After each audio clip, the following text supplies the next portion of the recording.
મિત્રો આપણે અત્યારે ઊભા છીએ ભરડા વાવ જે છે નો પોઈન્ટ છે મહાશિવરાત્રિના મેળામાં જવા માટેનું જે પ્રવેશ દ્વાર છે ત્યાં ઊભા છીએ.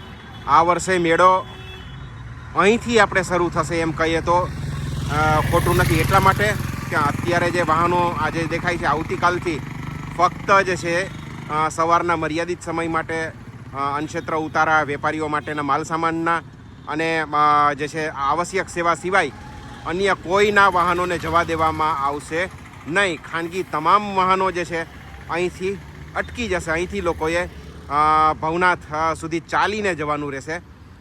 એટલે કે તો એનો બીજો અર્થ આપણે એવો પણ કાઢી શકીએ કે મેળો કદાચ તંત્રએ આ વર્ષે અહીંયા સુધી વધારી દીધો છે. અહીંથી મેળો શરૂ થશે. મેળો આ વખતે અહીંથી શરૂ થનાર છે એની પ્રતીતિ કરાવ તો એક જે છે અહીંયા મંડપ ભારતીય આશ્રમનો બનાવવામાં આવ્યો છે. આની બાજુમાં મેડિકલ કેમ્પ છે, જેથી કરીને ચાલીને આવતા લોકોને કંઈ પણ તકલીફ પડે તો અહીંયા મેડિકલ કાઉન્ટર પરથી એ લોકો રાહત મેળવી શકે. સ્મશાનના ગેટ પાસે પોલીસે કંટ્રોલ રૂમ બનાવ્યો છે. ટ્રાફિકનો પ્રેશર પોઈન્ટ આ છે, તો એને ક્લિયર થઈ શકે એટલા માટે અહીંથી એક આ પોઈન્ટ બનાવ્યો છે. એમાં પેટીયું રડે રોજે રોજનું રમકડા વેચીને ટેડી બેર વાળા બેઠા છે, આગળ રમકડાવાળા બેઠા છે. ચાલીને જતા લોકો ને અહીંથી કદાચ મેળાની પ્રતીતિ થઈ જશે. અશોક શિલાલેખથી આગળ આ રીતે શણગાર કર્યો છે. તંત્ર મેળાને જે પંચાયતની સામેનું ગ્રાઉન્ડ છે એના પછીથી શરૂ કરવાને બદલે કદાચ આ વખતે અશોકના શિલાલેખથી મેળો શરૂ કરે, એ માટે કદાચ જે છે વાહનોની એન્ટ્રી બંધ કરી છે. વાહનોની એન્ટ્રી બંધ કરે ભાઈ, લાંબે સુધી ચાલવામાં સ્વાભાવિક છે લોકોને કંટાળો આવે, તો આ પ્રકાર સુશોભન કરી લોકોને સેલ્ફી માટેના પોઈન્ટ બનાવ્યા છે ને રસ્તામાં ઠેક ઠેકાણે કાઉન્ટરો છે. મેળાનો વ્યાપ આ રીતે કદાચ વધારવાનો પ્રયાસ છે. તમારું નામ? મારું નામ સાર્થક ઉછરંગરાય જોશી. બરાબર. અને મેળા જે અત્યારે વાહન જે છે ભરડા વાવથી નહીં આવવા દે કે ખાનગી વાહન નહીં આવવા દે, તો એનો કોઈ ફાયદો એનાથી તમને? એનાથી અમારી આર્થિક જીવન દોરી સારી થાય એવી આશા છે. એ કઈ રીતે? કારણ કે માણસ ચાલીને આવતું હોય તો અમને 2 પૈસાનો લાભ કરે એવું પૂરી શક્યતા કરી. બરાબર. એટલે તમારા માટે તો મેળો જે છે છેટ ભરડા ભાવથી જ ચાલુ થઈ ગયો એમ ને? ભગવતી તંત્ર જે નિર્ણય કરે સારું છે. બરાબર. રસ્તામાં માળા વેચવાવાળા લારી છે. તમારું? મારું નામ નીતિનભાઈ અશોકભાઈ મકવાણા. બરાબર. અહીંયા કેટલા વર્ષથી આપણે રસનો ચીચોડો તમે? રસનો ચીચોડો 5 વર્ષથી. બરાબર.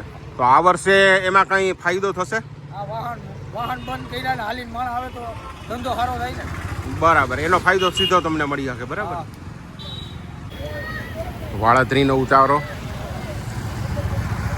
રાજકોટ જિલ્લાના ગોંડલ તાલુકાના વાળાદ્રી ગામે આવેલા સીતારામ ક્ષેત્ર એનો અહીંયા ઉતારો છે. રાજુરામ બાપુની અધ્યક્ષતામાં અહીંયા આખું અન્નક્ષેત્ર ચાલે છે. વાળાદ્રીના ઉતારામાં સેવકો છે. આજના મેનુમાં શું છે? બુંદી, શીરો, બુંદી, રોટલી, શાક, સંભારો, દાળ ભાત. ઓ મારું લેતા નહીં ભાઈ.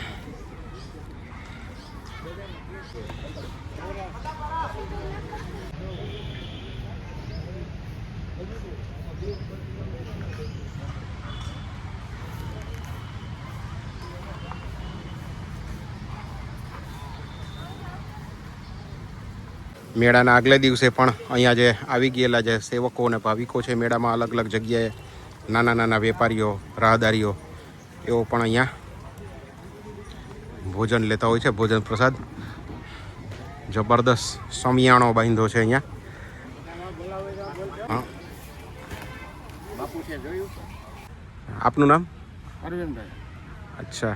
અને આ વખતે મેળા ભરડાવાવથી જે છે વાહનો રોકી દે છે, તો એને લીધે અહીંયા કોઈ વધારે તમારે જે છે લોકો પ્રસાદ લે એવી કઈ અંદાજ છે તમને? અમારે અહીંયા કદાચ ગમે તેટલા આવે પ્રસાદ લેવા હરિભક્તો, કાંઈ ઉપાધિ છે નહીં. બરાબર. બરાબર. દર વખતે કેટલા અહીંયા અંદાજિત જે છે સવાર સાંજ કેટલા લોકો પ્રસાદ લે છે? કેટલા છે? 1500-2000 તો અત્યારે છે સવાર સાંજ. બરાબર.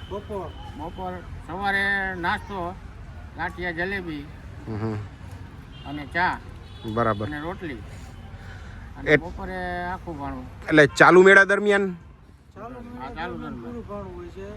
નહીં, ચાલુ મેળા દરમિયાન અંદાજે કેટલા લોકો પ્રસાદ લેતા હોય છે? અંદાજે તો એમ કે 20-25 હજાર કે 15,000? 12,000 થઈ જાય. શિવરાત્રીના દિવસે 24 કલાક કન્ટિન્યુ 3 કાઉન્ટર ચાલુ હોય છે. તો આ વખતે જે છે અહીંયા સુધી વાહનો આવવા દેવાના નથી તંત્ર, તો એને લીધે કઈ તમને એવું લાગે છે કે કઈ શક્યતા વધારે? ચોક્કસપણે એના અત્યારથી જ એવું લાગે છે કે પબ્લિકમાં વધારો અહીંયા અમારે સેવાનો લાભ આપે છે અને અમે લઈ રહ્યા છીએ. બરાબર છે. અહીંયા આપણે કેટલો તમારે સ્ટાફ છે ટોટલ જે સેવકો? સ્ટાફ અમારે 200 થી 250 જણા છે. અમારે ગુરુ મહારાજનો પરિવાર છે અમારો. ક્યાં ક્યાં વ્યવસાયી આની અંદર છે?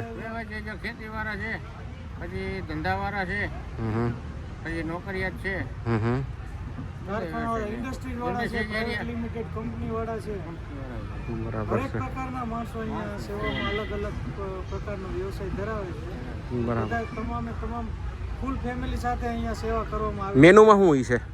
મેનુમાં મોહનથાળ હોય છે, રવાનો શીરો હોય છે, ગાજરનો શીરો, લીસા લાડવા, બુંદી, જલેબી વગેરે વગેરે આઈટમ હોય છે. ફરસાણમાં ભજીયા, ગાંઠિયા, સેવ એ રીતે. બાકી દાળ ભાત, શાક, સંભારો, છાશ, બરાબર. બધું ફૂલ મેનુ હોય છે. સાંજે ખીચડી, કઢી, સંભારો, રોટલી, રોટલા બાજરાના.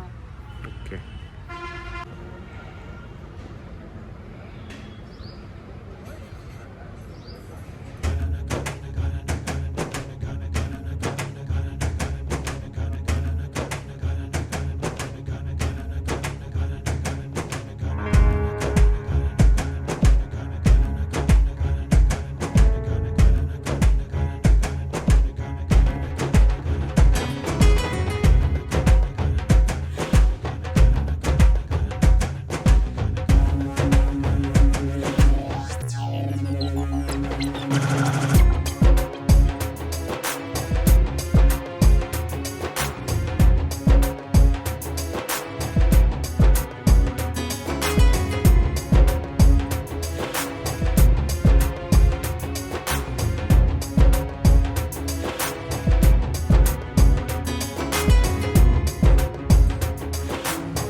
बापू आपका नाम? मेरा नाम है साधक दास, निर्माण साधक दास, उदासीन पंचायती बड़े अखाड़े के हम साथी हैं। अच्छा. और आपका जो है गादी मतलब हमेशा के लिए आप कहाँ पर? मैं इस समय रहता हूँ महाराष्ट्र में. अच्छा. जालना जिला पड़ता है. अच्छा. गाँव पड़ता है रेवल पिपरी. हाँ हाँ हाँ. रेवल पिपरी, जालना जिला, महाराष्ट्र. अच्छा. और कितने साल से महाराज आप यहाँ पर पधारते हैं? यहाँ मेरे को हो गए 30 साल से. अच्छा. 30 साल से ज़्यादा हो गए. 30 सालों में मेले में कोई जो आपको है चेंज आपको जो दिखा हो ऐसा कुछ? हमको चेंज तो बहुत कुछ यहाँ दिखाई दिया. क्या यहाँ पहले उस तरह के मेला नहीं थे, उस तरह के मठ मंदिर नहीं थे. तो हमारे 30 साल के काल में यहाँ बहुत परिवर्तन हुआ है. तब सुविधा होती मतलब बहुत साधु संतों के मठ मंदिर, हर चीज़ की सुविधा सरकार द्वारा भी हमको सुविधा दिखाई दी. इस साल तो महाशिवरात्रि में सरकार द्वारा हमको तो मिनी कुंभ का घोषणा हुई कि मिनी कुंभ जैसा शिवरात्रि, महाशिवरात्रि मनाई जाएगी. अब बड़ी अच्छी व्यवस्था हमको दिखाई देती है. हम घूम के भी थोड़ा देखा हूँ, हर जगह से मेरे को जो है तो इस महाशिवरात्रि में ज़्यादा सुविधा दिखाई देती है, हर शिवरात्रि में ज़्यादा. हर शिवरात्रि में सुविधा थी, मगर इसमें जो है तो बहुत सुविधा दिखाई देती है। बहुत हर प्रांतों से साधु संत हमारे आए हुए हैं।